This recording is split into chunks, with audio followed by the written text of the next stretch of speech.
आपल्यासोबत आहेत काँग्रेसचे नागपूरचे अध्यक्ष आमदार विकास ठाकरे. विकास भाऊ, लोकसभेत चांगलं यश मिळालं तुम्हाला, 5 लाखापेक्षा जास्त मतं मिळाली. आता विधानसभेसाठी जे दावेदार आहेत ते वाढलेले आहेत, तुमची कशी तयारी सुरू झाली?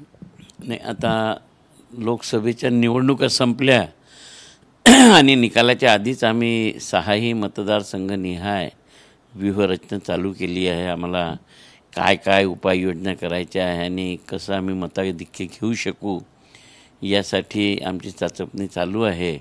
आणि उमेदवारही अनेक आहेत, त्याच्यामधनं कोण सरस ठरू शकेल या संदर्भातसुद्धा चाचपणी सुरू आहे. आणि सगळे शेवटी प्रदेश काँग्रेस कमिटी, अखिल भारतीय काँग्रेस कमिटी यांचे निर्देश आल्यावर जिल्ह्यातील अहवाल आम्ही त्यांना सादर करू.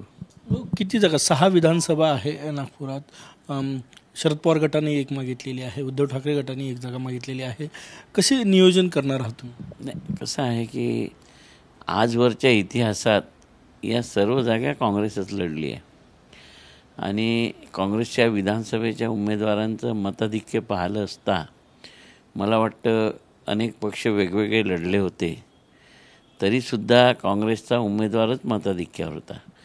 तर मला वाटतं की हे सगळं होत असताना ज्या भागात आजवरच्या इतिहासात जर काँग्रेस सोडून दुसऱ्या पक्षांनी मताधिक्य मिळवलं असेल तर जरूर त्यांना ती जागा द्यायला पाहिजे.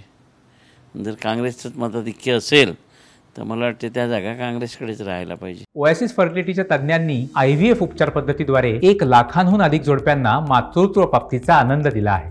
मोफत अपॉइंटमेंट बुक करण्यासाठी आजच संपर्क साधा. म्हणजे तुम्ही एकही जागा सोडायला तयार नाही, 6ही जागेवर काँग्रेस चाचपणी करताय, तयारी करताय? नाही, आम्ही 6ही द्यायला तयार आहोत, पण याच्या पूर्वीचा इतिहास प्रत्येक विधानसभा निकालांमध्ये जर अन्य पक्षांनी जे आमच्यासोबत आहे त्यांनी जर मतं घेतली असतील त्या मतांच्या आधारावर 6च्या 6ही द्यायला तयार आहोत. तर मला वाटतं की कुठल्याही जागा वाटप होताना क्रायटेरिया आपण तिथे कधी उमेदवार लढले, कोणत्या निवडणुकीत, तर हे सगळं पाहायला जाईल. आणि म्हणून मला वाटतं की हे सगळं निर्णय शेवटी पक्षश्रेष्ठीचा आहे. पक्षश्रेष्ठींनी दिल्लीहून म्हटलं की नागपूरच्या 6च्या 6ही जागा देऊन टाका, तर 6ही देऊन टाकू आम्ही. 6ही लढा म्हणलं तयारी आहे. तिथं लढाई काँग्रेस आता नाही, कित्येक वर्षापासून 6च्या 6ही लढून झाले. चाचपणी उमेदवारांची सुरू केली की उमेदवार 3-4 महिन्याचा काळ आहे हातामध्ये. उमेदवार आहेच. आता आपण पाहिलं मागच्या वेळेस निवडणुका लढलो होतो आम्ही लोकसभेनंतर विधानसभेच्या, म्हणजे लोकसभेत 2,18,000 पराभूत झाल्यानंतर या नागपूर शहरात 2 आमदार निवडून आले, 2 कमी मतांनी पडले. तर विधानसभा आणि लोकसभेमध्ये फरक असतो आणि म्हणून आम्ही विधानसभेची निवडणूक झाली, मतदान झालं, त्याच्या 3 दिवसानंतरच आम्ही या कामाला लागलो होतो. कसं नियोजन करतायत काँग्रेस नागपुरात? नाही, आता कसं आहे की महानगरपालिका, लोकसभा, विधानसभा हे सगळे वेगवेगळे विषय असतात. तर विधानसभा निहाय शेवटी मतदारांपर्यंत पोहोचणं, त्यांना कन्व्हिन्स करणं, त्यांना आपल्याला मतदान करण्यासाठी प्रोत्साहित करणं, हेच काम कार्यकर्त्याला करावं लागते. तर आम्ही जास्तीत जास्त मतदारांपर्यंत कसं पोहोचू शकू आणि त्यांना आम्ही कसं समजावून सांगू शकू आणि मतं मागू शकू यावर सगळं हे अवलंबून आहे.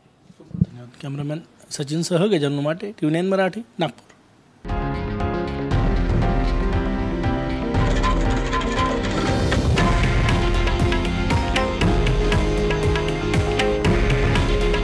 हे आहे देशातील नंबर 1 न्यूज नेटवर्क आणि आपण पाहत आहात TV9 मराठी. काळजी तुमची, हित महाराष्ट्राचं.